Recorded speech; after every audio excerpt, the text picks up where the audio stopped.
last Bible study, Jesus told a parable to encourage His disciples na huwag mag-atubiling lumapit sa Diyos Ama para sa kanilang mga pangangailangan.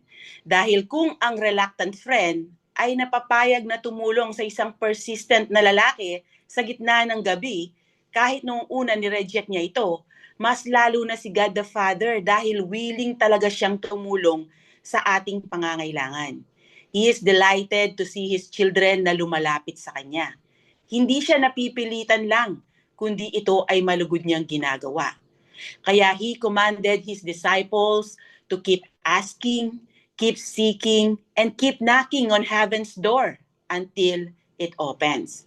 And to prove His point, kinontrast ni Jesus ang imperfect love ng mga earthly fathers sa perfect love ni God the Father.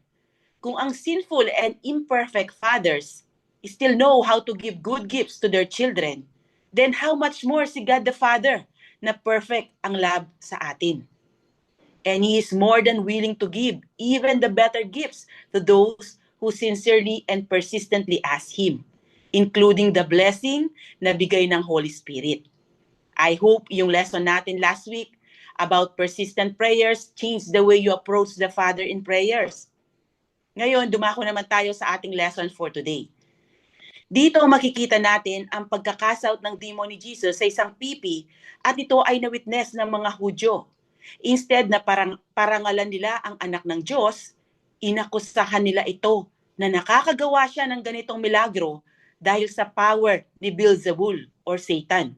At ang iba naman ay nagdedemand ng sign from heaven para patunayan na ang power niya ay mula daw sa Diyos.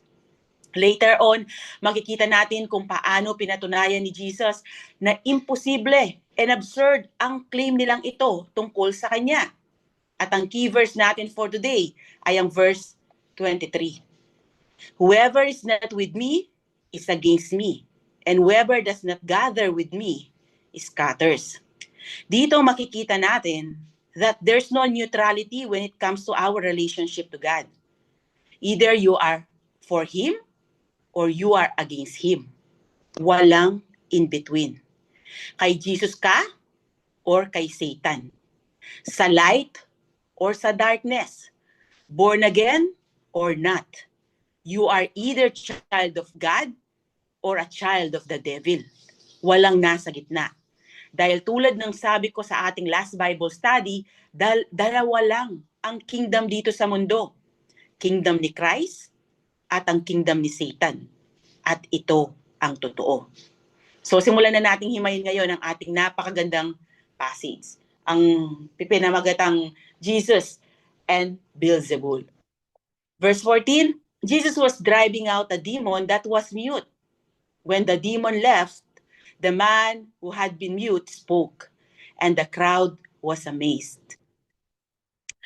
Although itong incident dito at yung sa Matthew 12 verses 22 to 30 and Mark 3 verses 20 to 30 seem identical, pero actually magkaiba sila, okay? Matthew 12 and Mark 3, itong mga to ay nangyari sa Galilee during the earlier phase of Jesus' ministry. At doon din tinukoy ni Jesus yung unforgivable sin, which is the blasphemy against the Holy Spirit.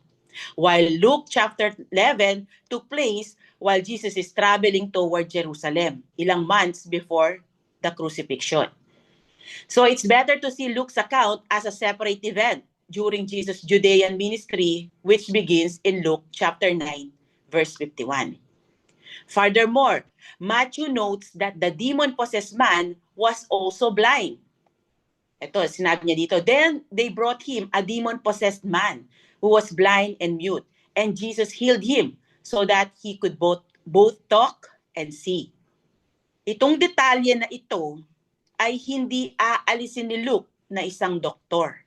Dahil doktor si Luke, very careful siya with medical details. Kaya imposible na ma-overlook niya ang pagiging bulag ng lalaki kung same person ito doon sa account ni Matthew and Mark. Kaya most Bible teachers believe na separate event itong kay Luke doon sa pangyayari sa account ni na Matthew and Mark. So nagsimula ang confrontation between Jesus and his opponents in the crowd because he was driving out a demon that was mute. So itong evil spirit na nasa lalaki dito had made its victim mute or pipi. After the Lord's command, the demon left and the man who had been mute spoke. So tulad ng laging nangyayari, instant nakapagsalita ang lalaki dito. Hindi na kinailangan pa ng speech therapy, walang practice, walang rehab, walang gradual improvement. Agad-agad nakapagsalita ang taong pipi dito. Bakit instant ang paggaling? Dahil supernatural ang restoration na nangyari dito. Ang demonyo ang nagko-control or pumipigil sa kanya para hindi siya makapagsalita. Kaya noong pinalayas ni Jesus ang demonyo, nawala na ang cause kung bakit hindi siya makapagsalita. Kaya bumalik ang ability niya na magsalita. And only God can restore instantly what demons destroyed. By the way, huwag niyong isipin na lahat ng pipi, bulag, or bingi ay demon-possessed, okay? Sometimes yes, but not always. So this miracle was not a minor one dahil pipi ang biktima dito. Kaya special case ito, okay? So bakit naging special case ito? Nabasa ko sa article ni Dr. Arnold Prachtenbone na isang Jewish Christian na may 3 messianic signs na gagawin ng Messiah kapag lumabas siya sa scene. At ito ang inaabangan ng mga Hudyo. At isa dito ay casting out a mute demon. Base sa aking pag-aaral, ang paniniwala ng mga Hudyo, casting out a mute demon was considered impossible for normal exorcists dahil nagre-rely ang mga exorcists sa pangalan ng demon. So their traditional method was first ask the demon for its name, then use that name in the prayer to cast it out, na ginamit din minsan ni Jesus Christ sa Mark chapter 5 verse 9, kung saan tinanong niya ang pangalan ng demon at ang sagot nito ay legion dahil marami silang nasa tao. Kaya kung pipi ang demon possessed, naniniwala sila na si God lang ang makakapagpagaling dito. Kaya dun sa account ni Matthew, kung saan nagpalayas ng blind and mute demon-possessed man si Jesus Christ, after itong masaksihan ng mga tao, namangha sila at sinabing, the crowd was amazed and asked, could it be that Jesus is the son of David, the Messiah? Nakita nila ang galaw ng Messiah, ang Savior ng mundo, yung ipinangako ni God sa Old Testament sa mga tao niya. Ganoon din dito sa inaaral natin dahil ang lalaking sinasapian ng evil spirit ay hindi makapagsalita dahil nga siya ay pipi sa kagawan ng evil spirit na nasa kanya. So it cannot reveal itself, its name. So for the Jews, a mute demon was unbeatable. Only God Himself could remove it. So this miracle cannot be explained naturally, proving Jesus is operating by God's power, not tricks or emotion. And by doing what no one else could do, Jesus again proved that He is the Messiah, the Son of the living God, ang Savior na hinihintay ng mga Hudyo. Once again, Jesus proves His divine authority. At dahil napalayas niya ang demon that no one else could cast out, the crowd was amazed because they saw something na pinapaniwalaan nilang si God lang ang pwedeng gumawa. Sa point na ito, dapat i-declare na nila na si Jesus Christ ang Messiah, di ba? Dapat sambahin na siya dito ng mga tao. But sadly, hindi naman lahat naniwala sa Kanya. Yes, some believed, but some were threatened and rejected Him. Kaya ang sabi ng mga threatened sa Kanya, but some of them said, by Beelzebul, the prince of demons, he is driving out demons. Others tested Him by asking for a sign from heaven. Luke tells the miracle briefly because his focus is the accusation and Jesus' response. So kanina nakita natin, di ba? Some people in the crowd were amazed, but some of them were quick to offer their slanderous, false explanation of the Lord's miraculous power. Ang sabi nila, by Beelzebul, the prince of demons, he is driving out demons. So most likely, mga religious leaders ang kausap niya dito. Dahil sa verse 19, meron silang mga disciples or followers. So itong mga to ay threaten sa growing influence ni Jesus Christ. But they could not deny the miracle everyone saw. Dahil hindi nila may kakaila na nangyari talaga ang mga himalang ginagawa ni Jesus, kaya ang inatake ng mga kumakalaban sa kanya ay ang source ng kanyang power kung bakit nagagawa niya ito.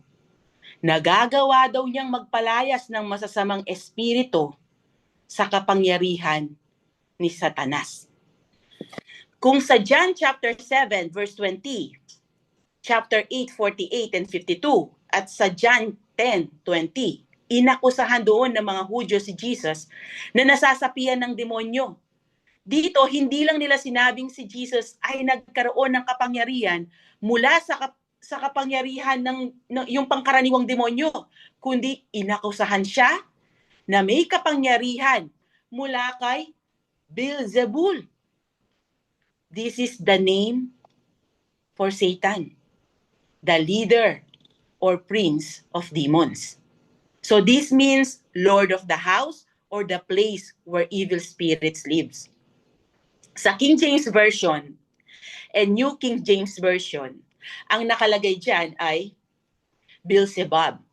So originally, tumutukoy ito sa chief god of the city of Ekron, one of the Philistine cities, na si Baal-zebul, na ang ibig sabihin ay Prince Baal or Exalted Lord. The Jews took the name of Baal-zebul and mock it. Kaya pinalitan nila ito ng Beelzebub, na ang ibig sabihin ay Lord of the Flies, as an insult, and later on, they turn it into mocking. Kaya tinawag nila itong Lord of Dung. So Beelzebul and Beelzebub, parehas lang yan na tumutukoy kay Satan. So para madali nyong matandaan, ang Beelzebul, ito ang official name for Satan. At ang Beelzebub naman, meant to mock and insult Satan. Whatever the exact origin, Jesus clearly treats Beelzebul as another name for Satan. So the Jews use this name here as an insult to Jesus by connecting him to Satan. Pagpapakita kung gaano katindi ang disgusto nila kay Jesus Christ. Ang paratang nilang ito kay Jesus ay absurd and foolish dahil sa nature ng mga miracles ni Jesus Christ. So ganito lang yon. Ang mga miracles na ginagawa ni Jesus ay supernatural dahil hindi ito kayang ipaliwanag ng ating isipan. He healed the sick, cast out demons, fed thousands of people, walked on water, calmed the storm, turned water into wine, and even raised the dead. At karamihan sa mga milagrong ito ay ginawa niya sa pamamagitan lang ng kanyang salita. So these miracles go beyond natural laws. Kaya tinatawag sila ng mga theologians na, sa Latin na, contra naturam or against nature. Pero hindi lang contra naturam ang mga miracles ni Jesus Christ. Sila din ay contra peccatum, against sin. This is exactly opposite of Satan's nature. Dahil ang alam lang gawin ni Satan is to steal, kill, and destroy people. Kaya ang paratang nila kay Jesus na ang power niya ay galing kay Satan ay hindi nagme-make sense. Because every miracle of Jesus resisted sin, defeated evil, and restored God's order. Though Satan can also do things that are contra naturam. Dahil makikita sa Bible na nakakagawa nga siya ng mga signs and wonders deceptively, but he can only do it in limitation and syempre kung ipapahintulot ni God. At ginagawa niya ang mga ito only to promote sin, deceive people, and oppose God. Remember this truth, kids, dahil nalimutan ito ng mga Hudyo. Satan cannot do contra peccatum, against sin, because of his very nature. He cannot oppose sin or promote righteousness. So in summary, accusing Jesus of performing miracles by Satan's power is illogical or ridiculous because Jesus' works defeat sin and evil, contra peccatum. Satan cannot oppose sin, so he could not have been the source of Jesus' miracles. So later on sa verses 17 to 22, ipapakita ni Jesus sa kanila na mali ang paratang nila sa kanya sa pamamagitan ng mga analogies or illustrations na ibibigay niya. So itong paratang na ito ng mga Hudyo kay Jesus Christ was the most serious and wicked sin na magagawa ng isang tao because they saw God's work and called it the work of Satan.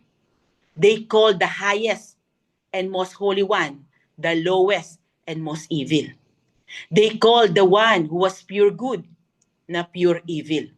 They called God the devil and branded the Son of God a servant of Satan.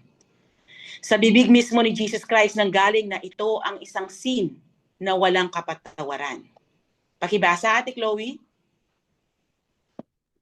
And so I tell you, every kind of sin and slander can be forgiven, but blasphemy against the Spirit will not be forgiven. Anyone who speaks a word against the Son of Man will be forgiven, but anyone who speaks against the Holy Spirit will not be forgiven, either in this age or in the age to come. So mag-digress muna tayo ng konti para maunawaan nyo yung bigat ng kasalanan ng mga taong nag-akusa kay Jesus Christ dito na ang power niya ay mula kay Satan. So nasabi ko dati na sa pagkakatawang tao ni Jesus Christ, sinet aside niya ang kanyang divine power at nakakagawa siya ng mga miracles sa pamagitan ng kapangyarihan ng Holy Spirit na nasa kanya without limit. Pakibasa, Kuya Nico.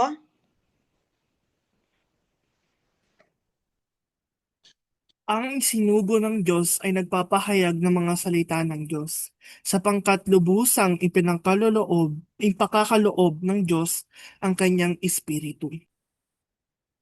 Kaya noong akusahan siya ng mga Hudyo na ang power niya sa paggawa ng miracles ay galing kay Satan, blasphemy ito against the Holy Spirit. Dahil ang power ni Jesus Christ nung siya ay nasa lupa, okay, at sa kanyang pagkakatawang tao, ang power niya ay nagmumula sa Holy Spirit. Ngayon, ang tanong, why is blasphemy against the Holy Spirit unforgivable? Ang sagot, because forgiveness requires repentance and faith. And the Holy Spirit is the one who convicts the heart, opens the mind to the truth, and leads a person to repentance and faith in Christ. By knowingly and deliberately rejecting His work and calling it evil, a person rejects the only means through which forgiveness can come. It's not that God refuses to forgive, but that the person refuses the very one who brings them to salvation.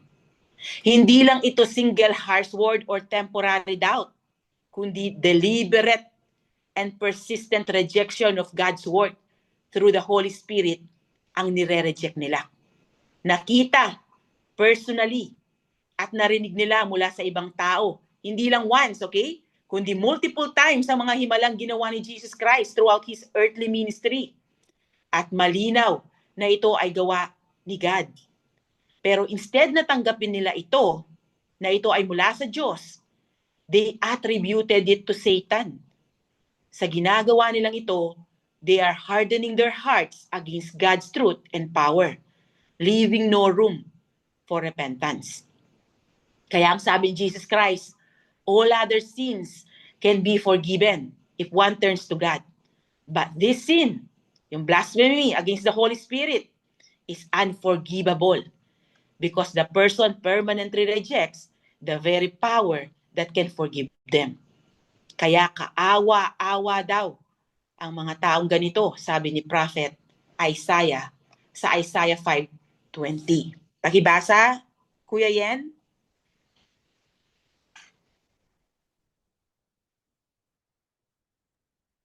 Kawawa kayo, mga baligtad ang isip. Ang mabuting gawa ay minamasama, at ang minamabuti naman ay yung masama. Ang kaliwanag ay ginagawang kadiliman, at ang kadiliman ay itinuturing na kaliwanagan. Sa lasang mapait ang sabi matamis, sa lasang matamis ang sabi mapait. Awa-awa siya dahil forever silang masiseparate kay God at magdurusa sa impyerno. Itong mga taong gumagawa ng ganito. Okay? After all the evidence na nakita nila, ang naging conclusion ng mga religious leaders about kay Jesus, siya daw ay false Messiah from hell. At kung ang iba ay nakusahan siya na kampon ni Satanas, others tested him by asking for a sign from heaven. Hindi totoong truth seekers ang mga taong ito, okay? Sila din ay mga rejectors. Way nila ito to insult Jesus because despite the miracle na ginawa ni Jesus sa harapan nila, they want more proof. They refuse to accept the miracle right in front of them na patunay na siya ang Messiah, the Son of the living God. Kaya malinaw, they are not truth seekers. And this is not faith. This is rebellion. Jesus refused their request na magpakita ng sign from heaven. Dahil makikita natin sa same chapter sa verse 29 ang naging sagot ni Jesus sa kanila. Ang sabi niya, as the crowds were increasing, he began saying, "This generation is an evil generation. It demands a sign, but no sign will be given to it except the sign of Jonah." Sign of Jonah, ito yung kanyang death and resurrection. Yun ang last na makikita ng mga taong ito. Then in verses 17 to 19, the Lord graciously and calmly responded to his opponents' attack, showing that their conclusion didn't make sense. It was illogical and missed the spiritual truth. Makikita ang walang kapantay na katalinuhan ni Jesus Christ dito sa kanyang defense against the accusation ng mga kumakalaban sa kanya. Ang sabi niya sa verse 17, Jesus knew their thoughts and said to them, "Any kingdom divided against itself will be ruined, and a house divided against itself will fall." Dito makikita ulit natin ang pagiging Diyos niya dahil sinagot niya yung maling iniisip nila kahit hindi nila ito vineverbalize. And he knew that those thoughts were sinful, blasphemous, and derogatory. At this point, Jesus had every right to abandon them to their unbelief, letting them suffer the consequences of hell. Pero hindi ganoon ang ginawa niya. Instead, nagbigay siya ng 2 illustrations or analogies upang i-expose ang kanilang irrational at maling conclusion tungkol sa kanya. Ito ay pagpapakita ng mercy ni Jesus Christ. Binibigyan niya sila ng chance na mag-isip ng maayos at maintindihan ang katotohanan. Itong 2 illustrations na ibinigay ni Jesus ay tinatawag na axiomatic truth. Ibig sabihin, his statement is self-explanatory. Malinaw at obvious na totoo and accepted without needing any proof. Dahil totoo naman, any kingdom divided against itself will be ruined. A kingdom at war with itself will collapse. Tignan natin ang nangyayari sa Pilipinas ngayon. Dahil hindi nagkakaisa ang mga namumuno at inuuna ang sariling interes. Anong nangyayari sa ating bansa? Ang ekonomiya ng bansa natin ang nagsasuffer. Pabagsak na ito ng pabagsak. Makita ito sa pagbaba ng value ng pera, mataas na presyo ng mga bilihin at madaming mahihirap na pamilya. So ganoon din ang kingdom ni Satan. Kung sila-sila ay naglalaban-laban, babagsak ang kingdom niya. Ang sabi nga ni Jesus Christ sa Matthew 12:26. Pakibasa, Ate Viel.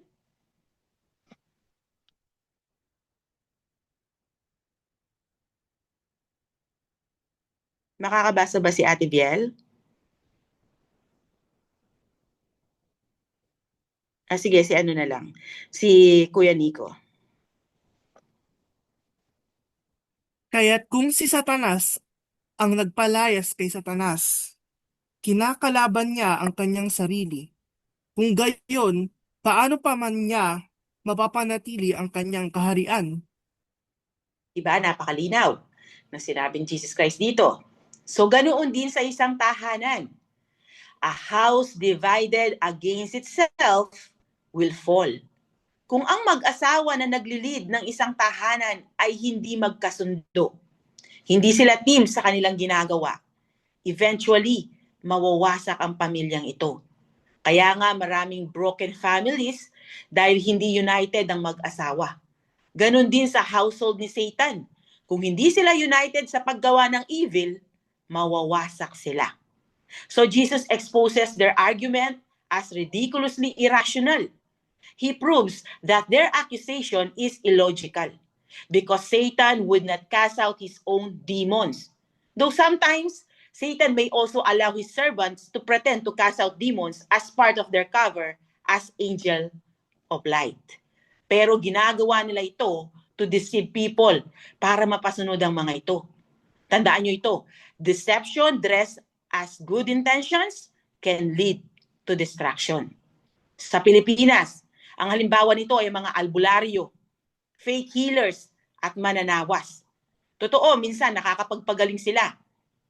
Kaya ang mga tao sa kanila agad lumalapit, di ba? Kapag kami nararamdaman silang sakit. Instead, nasa Diyos. Kaya ang glory ay napupunta sa kalaban at hindi sa Panginoon. So dahil dito, nawawala ang tao sa Diyos na maaaring humantong sa kahapahamakan ng kanyang kaluluwa sa impyerno. So itong mga illustrations na ibinigay ni Jesus ay self-explanatory at undisputable. And in light of these obvious truths, Jesus will ask a question in verse 18 to expose the absurdity of their accusation at para makapag-isip din sila ng tama. Ang sabi niya, if Satan is divided against himself, how can his kingdom stand? I say this because you claim that I drive out demons by Beelzebul. So dito sa verse 18, in-apply na ni Jesus Christ sa kingdom ni Satan yung illustrations na ginamit niya sa verse 17. The idea that Satan would empower Jesus to cast out demons was absurd and ridiculous. Dahil kung si Satan ang masusunod, hindi niya hahayaan na gumuho or matalo ang sarili niyang kaharian. Yet ito mismo ang ipinaparatang ng mga opponents ni Jesus sa kanya. But for the sake of argument, Jesus granted their point. Kaya ang sabi niya sa verse 19, now, if I drive out demons by Beelzebul, by whom do your followers drive them out? So then, they will be your judges. O sige, sabi niya, sabihin na nating totoo yung sinasabi niyo na nakakapagpalayas ako ng demonyo sa kapangyarihan ni Satan. Ang tanong ko ngayon, by whom do your followers drive them out? So tulad ng nasabi ko kanina, most likely ang mga kausap niya dito ay mga rabbis, scribes, Pharisees, and their associates.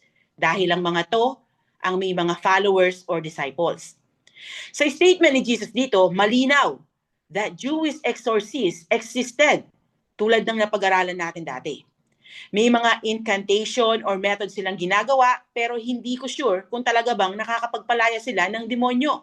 Maaring temporarily, we really don't know, okay? Dahil hindi na, kumbaga hindi ko masyadong na yung ginagawa ng mga Hudyo. Dahil di ko naman binabasa yung kanilang mga book talaga, okay? Magbabase lang tayo sa Bible. Dahil nga may isang pangyayari sa Bible na tinry ng mga Jewish exorcists na gamitin ang name ni Jesus sa pagpapalayas ng demons at hindi sila nagtagumpay. So nasa Acts yan, Acts 19:13-16. Pakibasa, Ate Chloe. A group of Jews was traveling from town to town, casting out evil spirits. They tried to use the name of the Lord Jesus in their incantation, saying, I command you in the name of Jesus, whom Paul preaches, to come out. 7 sons of Sceva, a leading priest, were doing this. But one time when they tried it, the evil spirit replied, I know Jesus and I know Paul, but who are you? Then the man with the evil spirit leaped on them, overpowered them, and attacked them with such violence that they fled from the house, naked and battered. So makikita dito ang failed attempt ng mga Jewish exorcists na nasa Ephesus na magpalayas ng demonyo dahil wala namang power na ibinigay sa kanila si Jesus Christ. Sa Luke chapter 9 verses 49 to 50, may isang Hudyo na nakakapagpalayas ng evil spirit sa pamamagitan ng pangalan ni Jesus Christ ang isinumbong ni Apostle John sa kanya. Ang naging sagot ni Jesus, wag niyo siyang pagbawalan sapagkat ang hindi laban sa inyo ay kakampi nyo. So ang lalaki dito sa Luke chapter 9 ay successful because he truly believed in Jesus' authority, even though he was not part of the 12. Pero itong mga Jewish exorcists sa Acts 19 ay hindi totoong followers ni Jesus Christ, kaya failed sila sa ginagawa nila. Now going back to our topic, malinaw that the Jewish leaders believe in exorcism at may mga fellow Jews or disciples sila who practice it. Kaya Jesus mentioned their own disciples. He showed that if they claim his power comes from Satan, then they are condemning their own people who do the same thing. They assume their own disciples cast out demons by God's power. But when Jesus Christ cast out demons, they accuse him of using Satan's power. That doesn't make sense, di ba? Because they were doing the same thing. Driving out demons. Ibig sabihin, ang kalaban ni Jesus ay siya ding kalaban ng kanilang mga disciples. Kaya kung totoong nagpapalaya si Jesus ng mga demons sa pamamagitan ng kapangyarihan ni Satanas, then guilty din dito ang mga disciples nila dahil ginagawa din nila ito. So Jesus exposed how their accusation was self-incriminating and double standard. They were actually judging their own self. Kaya ang sabi niya sa kanila, so then, they will be your judges. So Jesus exposed their inconsistency. He used their own disciples as evidence against them. In simple terms, parang ganito ang gustong sabihin ni Jesus sa kanila. Kung sinasabi niyo na demonic ang pagpapalayas ko ng demons, edi pati ang mga disciples niyo ay guilty rin. So sila mismo ang magpapatunay na mali kayo. Kaya their own disciples become their judges because their own practice contradicts their accusation. Their disciples judge or expose their hypocrisy and wrong thinking. As a result of this argument, it became clear that Jesus' power comes from God, not from Satan. And their accusation had no basis. Kaya ang sabi niya sa verse 20, but if I drive out demons by the finger of God, then the kingdom of God has come upon you. Ginamit ni Jesus ang phrase na finger of God to describe the divine power by which he casts out demons. And this is not a slip of the tongue or random phrase. Jesus intentionally used the phrase finger of God to make a very strong and clear connection to Moses' miracles and the Exodus story. Dahil ginamit ng mga magicians ni Pharaoh ang phrase na ito sa Exodus 8 verse 19. When Moses performed a miracle, the magicians could not copy. Basahin natin. Pakibasa, Kuya Yen. Pinilit ng mga salamangkero na magpalitaw rin ng niknik sa pamamagitan ng lihim nilang karunungan, ngunit hindi nila ito nagawa. At ang mga tao at hayop ay patuloy na pinapahirapan ng mga niknik. Dahil dito, sinabi ng mga salamangkero sa Paraon, Diyos na ang may gawa nito, ngunit hindi rin natin ang kalooban ng Paraon. Hindi rin siya nakinig kina Moises at Aaron tulad ng sinabi ni Yahweh. So Jesus knew this story very well. At ganun din ang mga kausap niyang religious leaders dito. So when he used that phrase, yung finger of God, he was making a powerful theological point. He was connecting himself to Moses' God-given authority. Malinaw, inacknowledge ng mga pagan magicians na yung mga miracles na gawa ni Moses ay galing sa Diyos at hindi magic or demonic. Kaya parang sinasabi ni Jesus dito, kung ang miracle ni Moses ay galing sa Diyos, ganun din ang miracle ko. I carry the same divine authority that God displayed in the Exodus. Yan ang gusto niyang i-point out sa kanila. He was declaring that the kingdom of God has arrived. Kaya nasabi niyang, then the kingdom of God has come upon you. This is a claim of authority, identity, and messianic and divine claim. Jesus is operating by God's power. His miracles prove the arrival of the kingdom of God. They were face to face with the kingdom of God because they were in the presence of the King, Jesus. But instead, natanggapin siya at i-worship. They committed the unforgivable sin by calling him an agent of Satan. Kung ang mga magicians ni Pharaoh na walang alam sa salita ng Diyos, inacknowledge ang power ni God na kanilang nakita sa pamamagitan ni Moses, itong mga ultra-religious Jewish leaders rejected God's power exhibited by the Lord Jesus Christ. Makikita talaga dito ang pagiging spiritually blind nila. Then sa verses 21 to 22, magbibigay ulit ng simple analogy si Jesus to reinforce the truth that he was empowered by God, not Satan. Ang sabi niya, when a strong man fully armed guards his own house, his possessions are safe.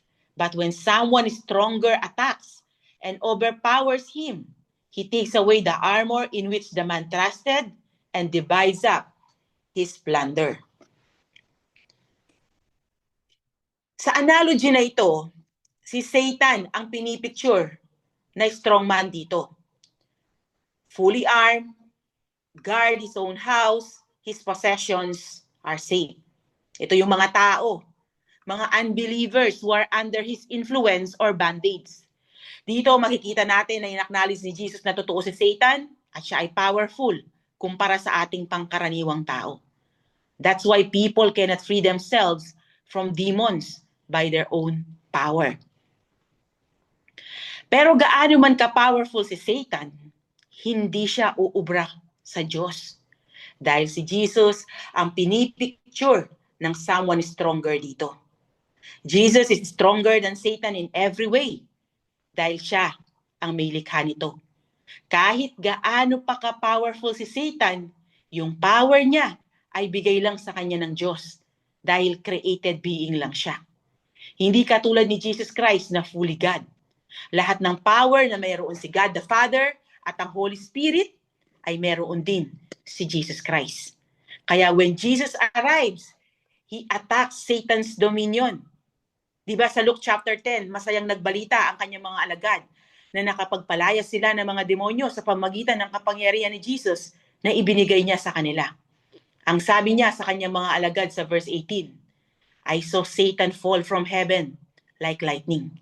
Ibig sabihin, sa pagdating ni Jesus Christ, unti-unti nang nawawasak ang kaharian ni Satan.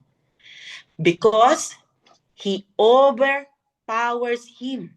He takes away the armor in which the man trusted. So, the Bible shows Satan had 4 main weapons or armor, okay? Tignan natin sila. Una, sin.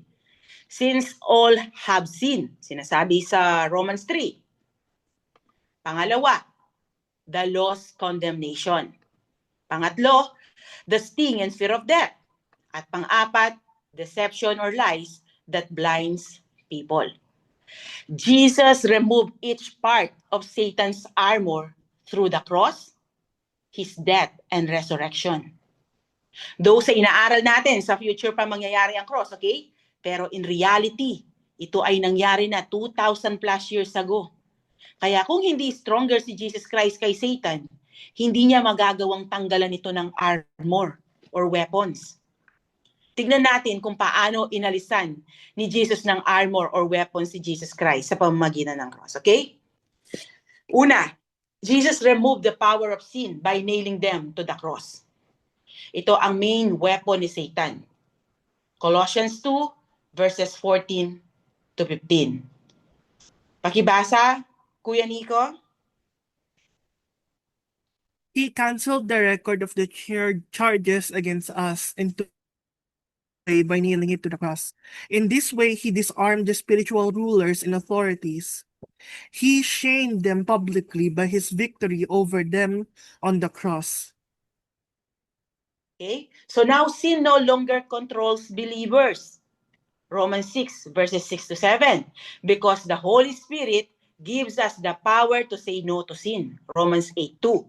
Ibig sabihin, may power na ang mga followers ni Jesus Christ to say no to sin dahil hindi na tayo slaves ng kasalanan. This does not mean na hindi na tayo nagkakasala, okay? Nagkakasala pa rin tayo, pero ngayong na kay Christ na tayo, hindi na ang sin ng master natin. Kaya mas nalilesen ang pagkakasala natin. Pangalawa, Jesus removed the law's condemnation. Dahil wala ngang naka-perfect sa moral law ni God, yung Ten Commandments, walang naka-perfect nun, at lahat ay nagkasala, kaya lahat ay condemned. And Satan used the law to condemn sinners. But Jesus fulfilled the law perfectly for us na nagtiwala sa Kanya. Kaya ang sabi niya sa Romans 8:1, so now there is no condemnation for those who belong to Christ Jesus. Sa Galatians 3:13, pakibasa, Ate Chloe. But Christ has rescued us from the curse pronounced by the law. When he has hung on the cross, he took upon himself the curse for our wrongdoing. For it is written in the scriptures, cursed is everyone who is hung on a tree. So, pangatlo, Jesus defeated death and freed us from the fear of death. Sa kanyang pagkamatay at muling pagkabuhay at pagbuhay ng mga patay, Jesus broke the power of the devil and freed us from the fear of death. Sabi sa Hebrews 2, verses 14 to 15, because God's children are human beings made of flesh and blood, the Son also became flesh and blood. For only as a human being could he die. Ito yung dahilan kung bakit siya nagkatawang tao, okay? And only by dying could he break the power of the devil, who had the power of death. Only in this way could he set free all who have lived their lives as slaves to the fear of dying. Jesus made the devil powerless dahil ang power ni Satan ay nasa kamatayan na siyang kabayaran ng kasalanan. Romans 6:23. For the wages of sin is death. Since pinagbayaran na ni Jesus Christ ang ating mga kasalanan sa pamamagitan ng kanyang kamatayan sa cross, kaya wala ng power ang kamatayan sa ating mga anak ng Diyos. Kaya nga, ang sabi ni Jesus Christ sa John 14:19, because I live, dahil siya ay muling nabuhay, you also will live. Ibig sabihin, kung si Jesus Christ ay nabuhay muli, tayo ding nasa Kanya, ang mga anak ng Diyos, okay, ang sumampalataya sa Kanya, ay magkakaroon ng buhay na walang hanggan. Kaya hindi na tayo hawak ng kamatayan. At dahil doon, nawala na ang kapangyarihan ng dyablo laban sa atin. Kaya ang mga anak ng Diyos ay hindi natakot sa kamatayan. Satan used death to enslave people through fear. Bago natin na-encounter si Jesus Christ, natural lang sa atin ang matakot sa kamatayan. Dahil ito ay unknown sa atin. Hindi natin ito pwedeng subukan kung maganda ba o hindi ang mamatay. Dahil sinasabi sa Hebrews 9:27, and as it is appointed for men to die once, but after this, the judgment. Itinakda daw sa mga tao na minsan lang mamatay. Physical death ang tinutukoy dito, okay? At pagkatapos nun ay judgment na. Kaya takot ang mga tao sa kamatayan. Dahil wala namang namatay na bumalik sa mundo ng mga buhay para ikwento sa atin ang kanilang karanasan. Kaya ito ay unknown until Christ came, died, and rose again from the dead. Siya lang ang nagsabi sa atin kung ano ang naghihintay sa mga taong sumampalataya sa Kanya after nilang mamatay. Dahil siya lang ang kaysa isang taong muling nabuhay. At hindi na muling namatay. Kasi may mga binuhay siyang patay, di ba? Pero muling namatay ang mga yun. Siya ay namatay at muling nabuhay na hindi na namatay. So Jesus revealed to us the truth about death. Na lahat ng nasa Kanya ay may eternal life. Sila ay muling mabubuhay. At hindi na muling mamamatay. Okay? And lastly, Jesus broke Satan's power to deceive the nations. Bago dumating si Jesus Christ, ang mga Gentiles, tayong lahat yon na hindi Hudyo, okay? Tayong lahat na hindi Jews. Ang mga Gentiles ay bulag sa katotohanan about God, sin, hell, demons, eternal life, eternal damnation, etc. But now, the gospel goes to all nations. Every nation, every tribe ay may Christian. People are being saved everywhere. So na-overpower ni Jesus Christ si Satan, kaya ang kingdom ni God ay nag-a-advance at lumalawak. Si God lang at wala nang ibang kayang sumira sa mga gawa ng dyablo. Basahin natin, pakibasa. Kuya Nico? But when people keep on sinning, it shows that they belong to the devil, who has been sinning since the beginning. But the Son of God came to destroy the works of the devil. Okay? So, yung fortress ng diablo sa mga tao, si God lang ang pwedeng magwasak niyan. Kaya walang transformation sa mga taong hindi totoong sinurrender ang buhay kay Jesus Christ. And then after niyang tanggalan ng armor si Satan, he divides up his plunder. Ang mga plunder dito ay ang mga taong once held captive kay Satan. Jesus freed them. Colossians 1 verses 13 to 14, for He has rescued us from the kingdom of darkness and transferred us into the kingdom of His dear Son, who purchased our freedom and forgave our sins.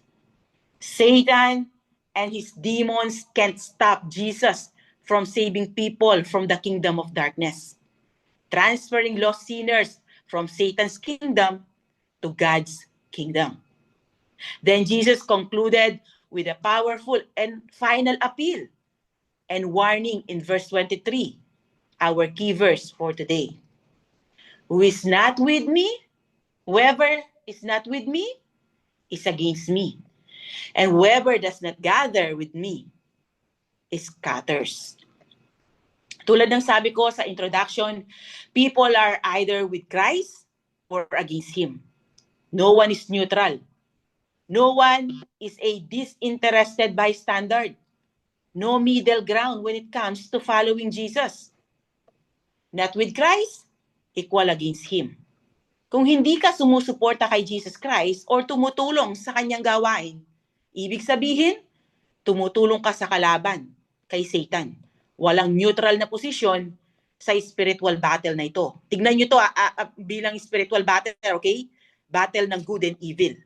At ngayon, kung wala ka sa side ni Jesus Christ sa battle na ito, nandun ka sa side ni Satan. Okay? Sa kanya ka. Does not gather with Him equals scatters. Kung hindi ka kasama ni Jesus Christ, nagkakalat ka ng confusion or nagiging hadlang ka sa kanyang mission. Kung kasama ka sa kingdom ni Jesus, tutulong ka para mas mapalawak ang kingdom ni God dito sa lupa. Kung hindi, ikaw ay maninira. Uulitin ko, sa spiritual battle na ito, walang neutral. Kung hindi ka niya kasama sa kanyang mission, sa kanyang battle, ibig sabihin, doon ka sa kalaban tumutulong. Ignoring or resisting Jesus is the same as helping Satan scatter people into darkness. In the battle between light and darkness, there's no neutral ground. Rejecting Christ ends up helping the enemy's work. Dahil kung nasa side ka ni Christ, nagtutulungan kayo para sa kingdom ni God. So verse 23 is a call to choose a side. Okay? You either follow Jesus and help in His mission, or you are indirectly opposing Him. Tulad ng mga kausap niya dito, dahil pinaparatangan siya ng masama, kahit mabuti ang kanyang ginagawa, pinapakita nito na hindi sila sa side ni God, kundi sa kalaban. Kasi naninira sila at hindi nakikiisa sa gawain ng Diyos. Iniimpluwensyahan pa nila ang mga Hudyo sa ganitong maling paniniwala. So dito nakita natin, challenge si Jesus ang kanyang opponents to rethink their conclusion about Him.